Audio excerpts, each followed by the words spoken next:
안녕하세요 여러분. 오늘은 많은 분들이 궁금해하시는 ADHD에 대해 완전히 파헤쳐보는 시간을 가져보겠습니다. 혹시 여러분은 이런 경험 있으신가요? 우리 아이가 수업 시간에 집중을 못하고 계속 딴짓을 한다거나 숙제를 시작했다가 중간에 다른 일로 넘어가서 결국 아무것도 완성하지 못한다거나 아니면 성인이 되어서도 회의 중에 딴 생각을 하다가 중요한 내용을 놓치는 일이 반복된다거나 말이죠. 많은 분들이 그냥 산만한 성격이겠지 하고 넘어가시는데 실제로는 ADHD일 가능성이 높습니다. 그런데 여기서 중요한 건 ADHD가 한 가지 모습만 있는 게 아니라는 점이에요. 오늘 영상에서는 ADHD의 세 가지 유형을 완전히 분석해보고 각각이 일상생활에서 어떻게 나타나는지 실제 사례를 통해 자세히 알아보겠습니다. 특히 많은 분들이 놓치기 쉬운 조용한 ADHD부터 최근 급증하고 있는 성인 ADHD까지 모든 것을 다뤄보겠습니다. 먼저 ADHD가 정확히 무엇인지부터 알아보죠. ADHD는 주의력 결핍 과잉행동장애의 줄임말로 우리 뇌의 전두엽이 일반적인 사람들보다 2-3년 정도 늦게 발달해서 나타나는 신경발달장애입니다. 전두엽은 우리가 계획을 세우고 충동을 억제하고 집중력을 유지하는 데 중요한 역할을 하는 부분이에요. 이 부분의 발달이 지연되면서 ADHD의 다양한 증상들이 나타나게 되는 거죠. 자, 그럼 이제 첫 번째 유형인 부주의형 ADHD부터 살펴보겠습니다. 이 유형은 조용한 ADHD라고도 불리는데요. 왜 조용하다고 할까요? 일반적으로 ADHD 하면 떠올리는 모습이 있잖아요. 교실에서 돌아다니고 친구들을 괴롭히고 시끄럽게 구는 그런 모습 말이에요. 하지만 부주의형 ADHD 아이들은 정반대예요. 교실에서 얌전히 앉아있어요. 문제 행동도 거의 없고요. 그래서 선생님들도 부모님들도 쉽게 알아채지 못하는 경우가 많습니다. 하지만 자세히 들여다보면 심각한 문제가 있어요. 겉으로는 수업을 듣는 것 같지만 실제로는 선생님 말씀을 전혀 듣지 않고 있거든요. 머릿속은 온갖 다른 생각들로 가득 차 있어요. 실제 사례를 하나 들어볼게요. 초등학교 3학년 민수라는 아이가 있었어요. 이 아이는 정말 얌전했어요. 수업 시간에 떠들지도 않고 친구들과 싸우지도 않고 그런데 성적이 계속 떨어지는 거예요. 부모님이 이상하다 싶어서 자세히 관찰해보니 숙제를 하다가 중간에 다른 생각에 빠져서 몇 시간째 한 문제도 풀지 못하고 있더라고요. 또 다른 특징은 물건을 자주 잃어버린다는 거예요. 연필, 지우개, 교과서 이런 것들을 계속 잃어버려서 부모님이 새로 사줘야 하는 일이 반복돼요. 그리고 친구들과 대화할 때도 갑자기 다른 생각에 빠져서 하고 되묻는 일이 잦아요. 그래서 친구들 사이에서 뒷북친다는 얘기를 자주 듣게 되죠. 가장 특이한 점은 집중력의 극단적인 차이예요. 좋아하는 게임이나 유튜브는 3-4시간, 심지어 밤을 꼬박 새울 정도로 집중하는데 숙제나 공부에는 1분도 집중하지 못해요. 이게 바로 ADHD의 특징 중 하나인 집중변환 능력의 문제예요. 어라는 과제에서 B라는 과제로 넘어가는 걸 매우 어려워하거든요. 부모님들이 자주 하시는 실수가 우리 아이는 게임할 때는 집중 잘하니까 ADHD가 아니야 라고 생각하시는 건데요. 오히려 이런 극단적인 집중력 차이가 ADHD의 대표적인 증상 중 하나라는 걸 기억해주세요. 그리고 이런 아이들은 지시사항을 여러 개 주면 첫 번째 것만 기억하는 경우가 많아요. 예를 들어 엄마가 방 정리하고 숙제하고 내일 준비물 챙겨라고 말하면 방 정리만 기억하고 나머지는 까먹어버리죠. 이제 두 번째 유형인 과잉행동 - 충동성형 ADHD를 살펴보겠습니다. 이 유형이 바로 우리가 일반적으로 ADHD 하면 떠올리는 모습이에요. 이 유형의 핵심은 생각하기 전에 행동한다는 거예요. 결과를 예상하지 못하고 즉석에서 행동하는 경향이 강해요.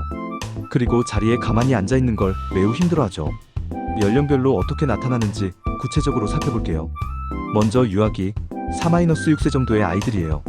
만 4세 영철이라는 아이의 사례를 보면 집이나 유치원에서 잠시도 가만히 앉아있지 못하고 계속 뛰어다녀요.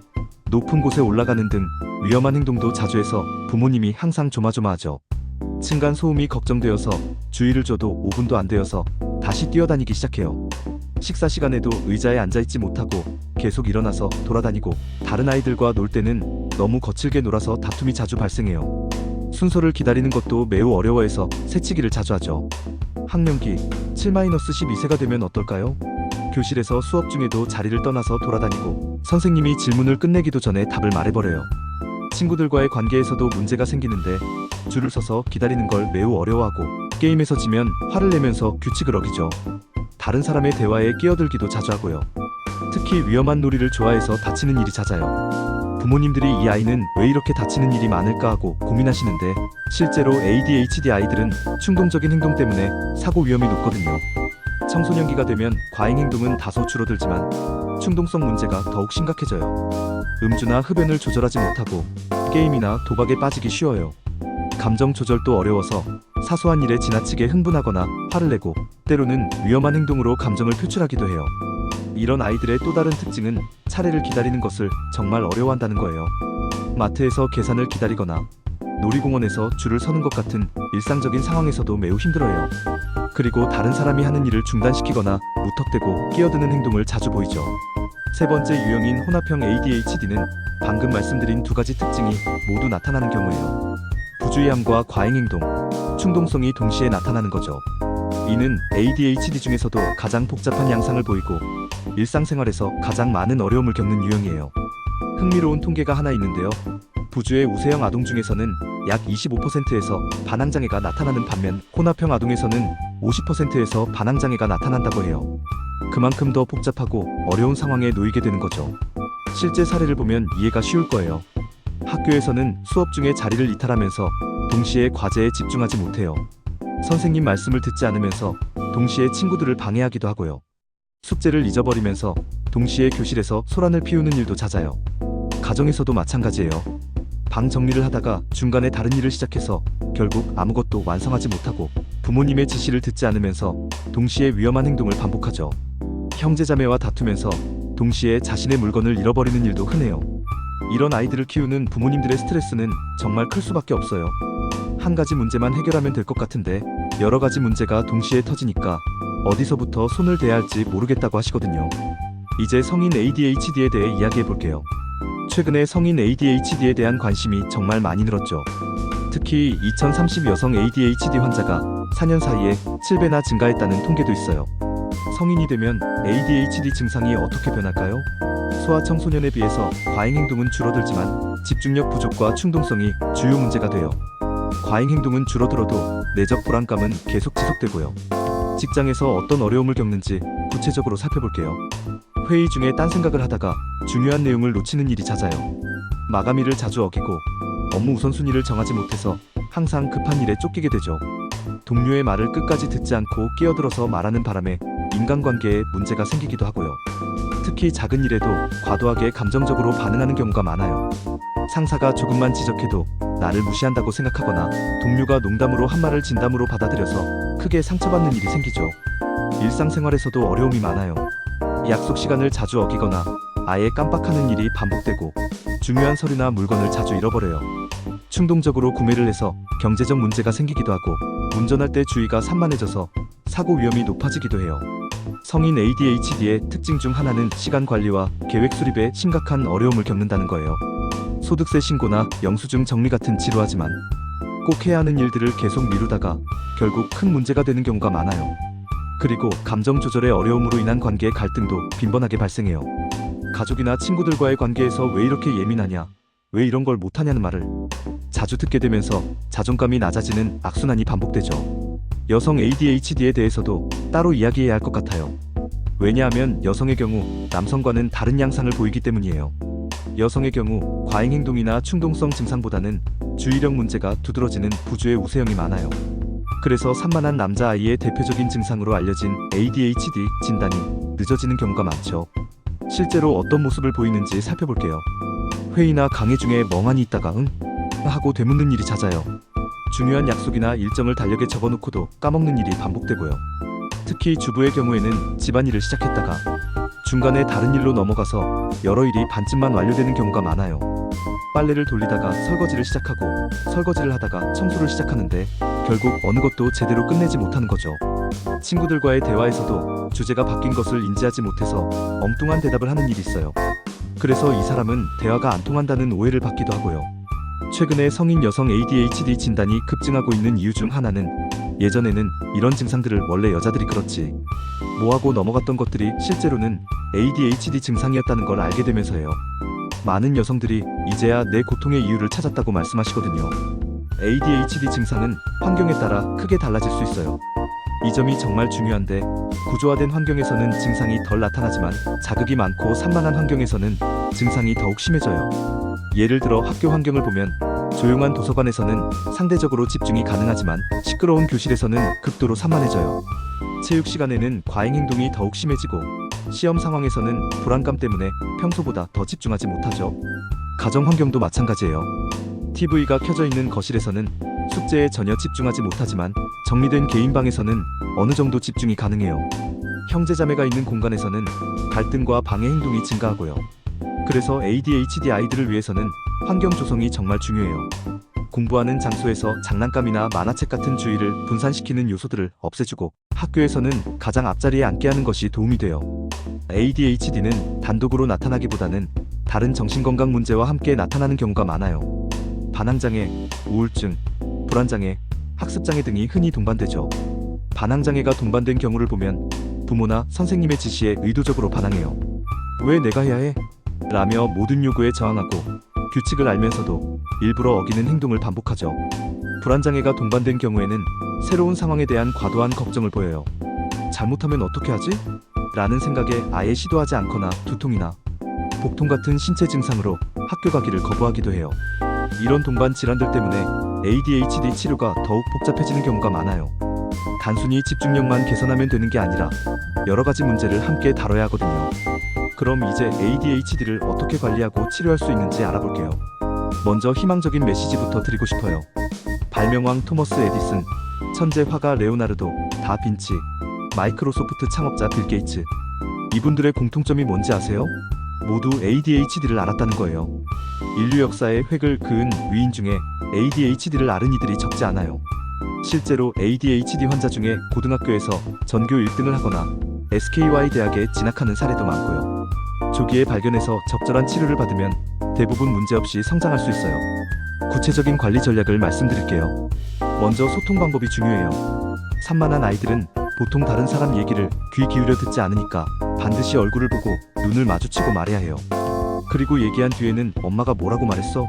라고 물어보아서 이해했는지 확인하는 것이 중요하죠. 계획과 실행 능력을 기르는 것도 중요해요. 특히 ADHD 아이는 중학생부터 플래너나 스케줄러 쓰기를 추천해요. 계획과 실행 능력이 부족하니까 이를 도울 수 있는 장치를 만들어주는 거죠. 성인 ADHD 인지행동 치료의 기본도 스케줄러 사용이에요. 실제 치료 성공 사례를 하나 소개해드릴게요. 10세 박군이라는 아이가 있었는데 치료 전에는 자리에 가만히 앉아있지 못하고 이리저리 돌아다니면서 산만하게 행동했어요. 그런데 치료를 받은 후에는 학부모, 참관 수업에서 수업 시간에 자리에 제대로 앉아서 수업에 집중하고 적극적으로 참여하는 모습을 보였어요. 더 놀라운 건 학습 능력의 개선이었어요. 수업에 제대로 집중해서 들으니까 이해력이 훨씬 빨라졌고 선행학습까지 할 수 있게 됐어요. 수학학원에서 시험을 봤는데 만점을 받아서 심화반으로 올라가기까지 했다고 해요. 그리고 화를 참지 못할 때마다 눈을 빠르게 깜빡이는 틱 증상도 완전히 사라졌다고 하니까 ADHD 치료가 동반 질환에도 긍정적인 영향을 미친다는 걸 알 수 있어요. 마지막으로 부모님들께 꼭 말씀드리고 싶은 건 ADHD 진단을 받았다고 해서 아이 인생이 끝난 것처럼 좌절하실 필요가 없다는 거예요. 조기에 발견해서 치료하면 대부분 문제없이 성장해요. 좌절할 시간에 아이를 한 번 더 안아주세요. ADHD는 충분히 치료 가능한 질환이에요. 각 유형별 특성을 이해하고 적절한 지원을 받으면 건강하고 성공적인 삶을 살아갈 수 있어요. 그런데 여기서 중요한 건 치료가 단순히 약물만으로 이루어지는 게 아니라는 점이에요. 물론 6세 이상의 아이라면 약물 치료가 1순위이긴 해요. 미국 국립정신건강연구소의 연구에 따르면 약물과 부모 교육이 ADHD 치료에 가장 효과적이라고 나와 있거든요. 하지만 약물 치료만으로는 한계가 있어요. 약을 먹으면 집중력이 올라가고 충동성이 줄어들긴 하지만 10-20년 동안 쌓여온 습관이나 행동 패턴이 하루아침에 바뀌지는 않거든요. 그래서 환경 조성, 행동 수정, 학습 전략 등이 함께 필요해요. 구체적인 일상 관리법을 더 자세히 말씀드릴게요. 먼저 타이머를 활용하는 방법이 있어요. 정해진 시간 안에 할 일을 끝내게 하는 거죠. 예를 들어 15분 안에 수학 문제 3개 풀기 이런 식으로 구체적이고 달성 가능한 목표를 세우는 거예요. 그리고 청각과 시각을 동시에 자극하는 것도 도움이 돼요. 아이가 해야 할 일이 있을 때 말로 지시하면서 동시에 집안 곳곳에 메모를 붙여놓는 거죠. 숙제하기, 가방 챙기기 이런 식으로요. 특히 ADHD 아이들에게는 루틴이 정말 중요해요. 매일 같은 시간에 같은 일을 하는 습관을 만들어주면 훨씬 안정적으로 생활할 수 있어요. 아침에 일어나서 세수하고 아침 먹고 가방 챙기고 이런 순서를 정해놓고 반복하는 거죠. 성인 ADHD의 경우에는 조금 다른 접근이 필요해요. 성인은 스스로 자신의 문제를 인식하고 관리해야 하니까요. 가장 기본적인 건 스케줄러나 플래너를 사용하는 거예요. 스마트폰 앱을 활용해도 좋고 종이 다이어리를 써도 좋아요. 그리고 휴식 시간을 계획에 꼭 넣어주세요. 많은 분들이 빡빡하게 계획을 세우시는데 그러면 하나라도 어긋나면 전체 계획이 무너져요. 중간중간 여유 시간을 두면 완충 작용도 되고 미진한 부분을 보충할 수도 있어요. 감정 관리도 중요한 부분이에요. ADHD를 가진 분들의 생각 특징 중 하나가 흑백 논리예요. 조금만 지각하면 망친 거나 다름없어라고 생각해서 아예 포기해버리는 경우가 많거든요. 이런 극단적인 사고를 인식하고 수정하는 연습이 필요해요. 감정 일기를 쓰는 것도 도움이 돼요. 복잡한 건 아니고 오늘 이런 일이 있었다, 이런 감정을 느꼈다, 이런 생각을 했다, 이런 행동을 했다 정도로 간단하게 기록하는 거예요. 자신의 패턴을 파악하는 데 도움이 되거든요. 거절하는 연습도 중요해요. ADHD를 가진 분들은 충동적으로 부탁을 들어주는 경우가 많은데 나중에 감당하지 못해서 문제가 생기죠. 할 수 있는 것과 할 수 없는 것을 명확히 구분하고 할 수 없는 건 정중하게 거절하는 연습을 해야 해요. 환경을 바꾸는 것도 효과적이에요. 집에서만 공부하지 말고 스터디 카페나 도서관을 이용해보세요. 백색 소음이 집중력 향상에 도움이 되거든요. 그리고 꾸준한 운동과 균형 잡힌 식사도 몸과 마음의 밸런스를 맞춰주는 데 중요해요. 회피 행동을 다루는 것도 필요해요. 끝까지 미루고 미루는 행동 말이에요. 이럴 때는 왜 자꾸 미루는지 그 이유를 들여다봐야 해요. 실패에 대한 두려움인지 완벽주의 때문인지 근본 원인을 파악하고 해결해야 하거든요. 미루는 일이 있을 때는 아주 작은 조각으로 쪼개서 시작해보세요. 취업 준비를 해야 한다면 구직 사이트에 30분 동안 접속해보기부터 시작하는 거예요. 작은 성공 경험이 쌓이면 자연스럽게 다음 단계로 넘어갈 수 있어요. 이제 진단 기준에 대해서도 간단히 말씀드릴게요. 혹시 우리 아이나 본인이 ADHD인지 궁금하신 분들을 위해서요. 부주의형 ADHD 진단을 위해서는 9가지 항목 중 6개 이상이 최소 6개월 이상 지속되어야 해요. 학업이나 일에서 부주의한 실수를 자주 한다거나 집중을 하지 못한다거나 얘기해도 듣지 않는 것 같다거나 이런 항목들이에요. 과잉행동 마이너스 충동 성형도 마찬가지로 9가지 항목 중 6개 이상이에요. 손발을 가만두지 않는다거나 자리에서 돌아다닌다거나 질문이 끝나기 전에 대답한다거나 이런 항목들이죠. 성인의 경우에는 WHO에서 만든 자가진단 기준이 있어요. 6가지 중 4개 이상이면 성인 ADHD일 가능성이 높아요. 일을 마무리하지 못해 곤란을 겪었는가, 체계적으로 일을 진행하기 어려운가, 약속을 잊어버려 곤란을 겪었는가 이런 항목들이에요. 하지만 자가진단만으로는 한계가 있으니까 의심된다면 반드시 전문의의 진단을 받아보시기 바라요. 대한소아청소년정신의학회 사이트나 ADHD 홈페이지에서 병원 정보를 찾을 수 있어요. 마지막으로 정말 중요한 메시지를 전하고 싶어요. ADHD는 질병이 아니라 뇌의 다른 작동 방식이에요. 단점만 있는 게 아니라 장점도 분명히 있거든요.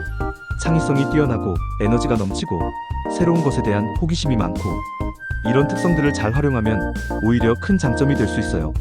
실제로 많은 ADHD 환자들이 예술, 과학, 기업 경영 등 다양한 분야에서 성공하고 있어요.